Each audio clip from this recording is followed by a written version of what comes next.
bienvenue pour cette nouvelle gazette du rétro gaming, la numéro 26, et on démarre directement avec une adaptation de Ghostbusters sur Amstrad CPC.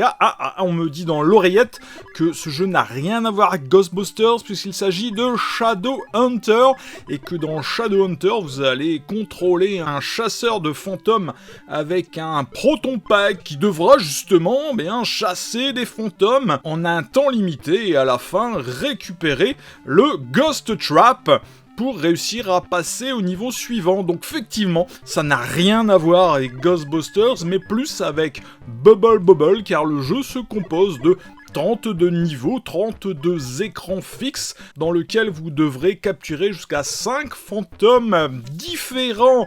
Donc effectivement, c'est du Bubble Bobble-like, c'est un cute game, réalisé de fort belle manière, que vous pourrez tester et télécharger avec le lien en description de cette gazette.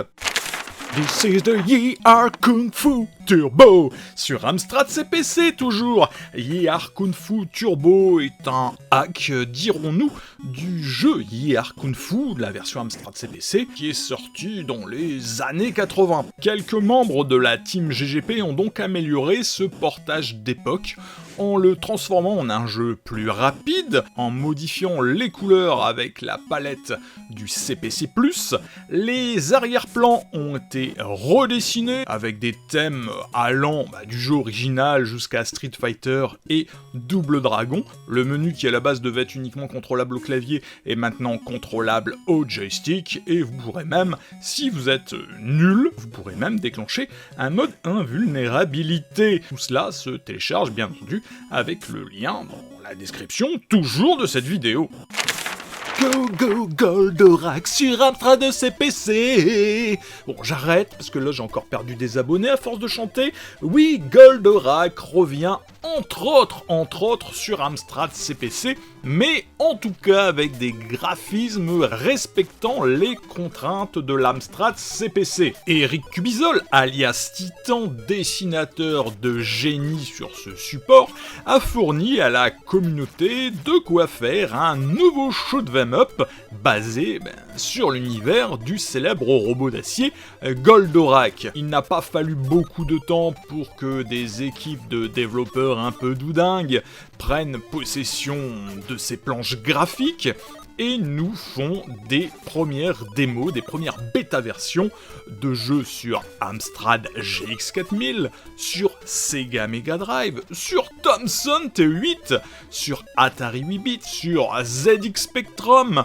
et sur PC. Ce que vous voyez à l'écran est bien entendu la version Amstrad GX4000. Pour le moment, pas de date pour une sortie définitive, mais l'avantage, contrairement à l'époque, c'est que ces développeurs ont tout le temps qu'ils ont besoin pour peaufiner quelque chose de bien joli et certainement plus qualitatif que l'adaptation que Microids doit nous pondre d'ici quelques mois, voire années. En description de cette vidéo, vous trouverez les planches de sprite, les graphismes et toute la genèse des projets. N'hésitez pas à aller y jeter un coup d'œil. Est-ce que le nom Armakuni vous dit quelque chose? Armakuni qui est un ninja qui devait se diriger vers le palais du shogun Kunitoki pour l'assassiner et venger son clan, ainsi que récupérer les parchemins sacrés.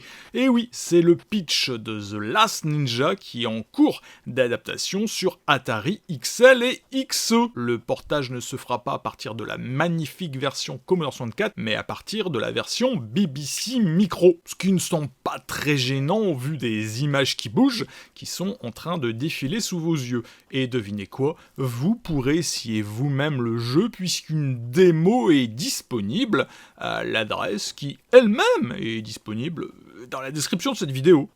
Vous avez trop d'argent? Vous aimez vous faire entuber bien profond? Vous adorez les requins du rétro gaming?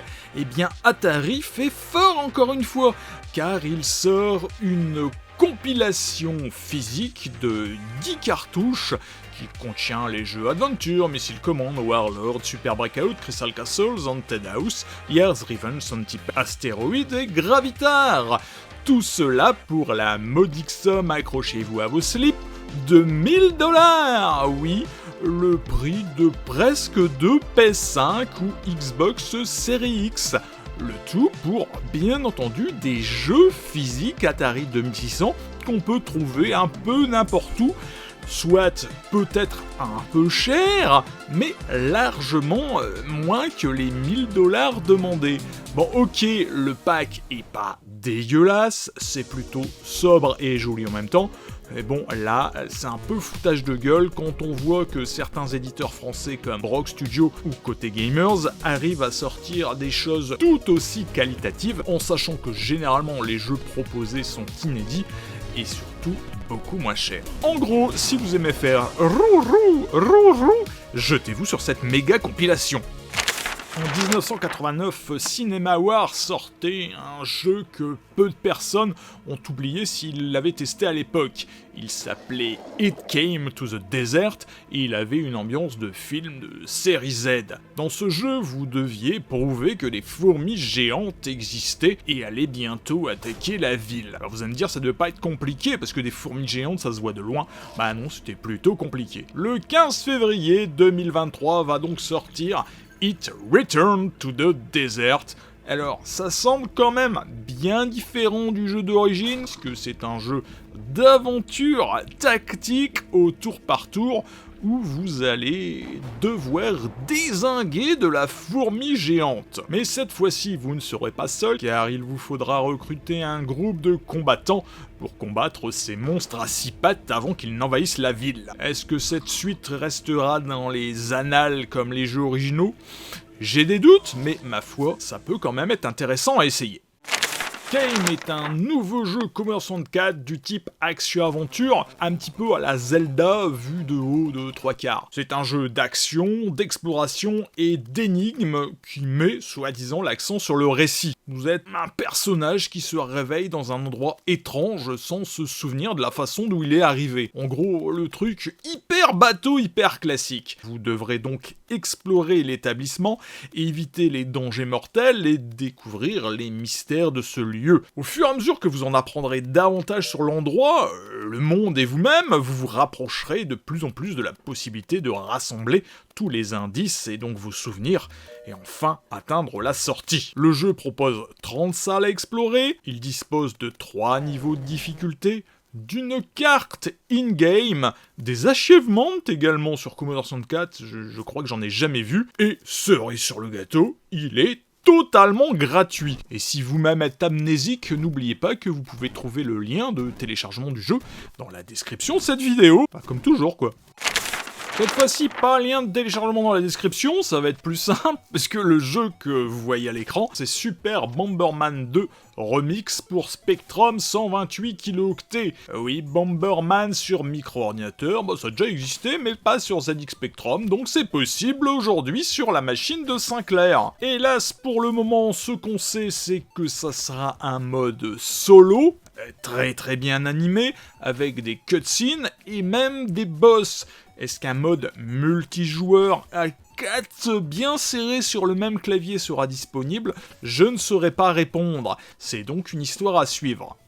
Dans SAC, qui veut dire Stab and Kill, vous contrôlez un béret vert qui, muni de sa bite et surtout de son couteau, va devoir défourailler du russe. Oui, si le scénario vous dit quelque chose, c'est normal, c'est un portage de Green Beret sur MSX2, un nouveau portage, beaucoup plus qualitatif que le portage d'époque pour le grand frère, le MSX1, et si en plus vous n'avez pas la chance de posséder un MSX2, vous pourrez, grâce au lien qui est encore une fois et toujours dans la description de cette vidéo, j'ai l'impression, je sais pas pourquoi de me répéter, eh bien vous pourrez donc y jouer dans votre navigateur grâce à votre clavier 102, 104 ou 140 touches, ce qui fait toujours plus que n'importe quelle manette disponible aujourd'hui sur le marché. Bon, trêve de plaisanterie, cette adaptation est plutôt qualitative, un peu lente néanmoins, mais comme toujours, je vous conseille de vous faire votre propre opinion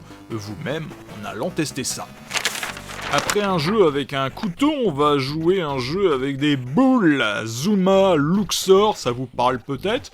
Et bien sur Commodore 64, ça s'appelle Balls Like a Frog. Au centre de l'écran, une grenouille qui avec sa bouche sortir des boules, et non pas par un autre orifice, et autour d'elle, un chenillard de boules colorées qui s'approche tout doucement pour l'écraser. Heureusement, vous pouvez casser cette chaîne en alignant à minima 3 boules de même couleur pour les faire disparaître. Oui, ça rappelle Puzzle Bobble, et c'est exactement le même principe, sauf que votre grenouille tourne à 360 degrés, que les bonus sont répartis sur les boules, et que plus le chenillard se rapproche de vous, moins vous pourrez atteindre les boules du début justement de ce chenillard. Le jeu dispose de 76 levels, et je peux vous assurer que c'est loin d'être facile. Une réalisation plutôt top, même si l'incrustation de boules dans le chenillard est un peu abrupte, et qu'on a un peu de mal à viser et qu'il faut un certain temps d'adaptation. Balls Like a Frog est un excellent nouveau jeu, gratuit comme toujours sur Commodore 64, et vous trouverez donc le lien de téléchargement dans les boules de la grenouille. Voilà, c'est la fin de cette gazette du rétro gaming, j'espère qu'elle vous aura plu, et comme toujours, on se quitte en démo. À bientôt.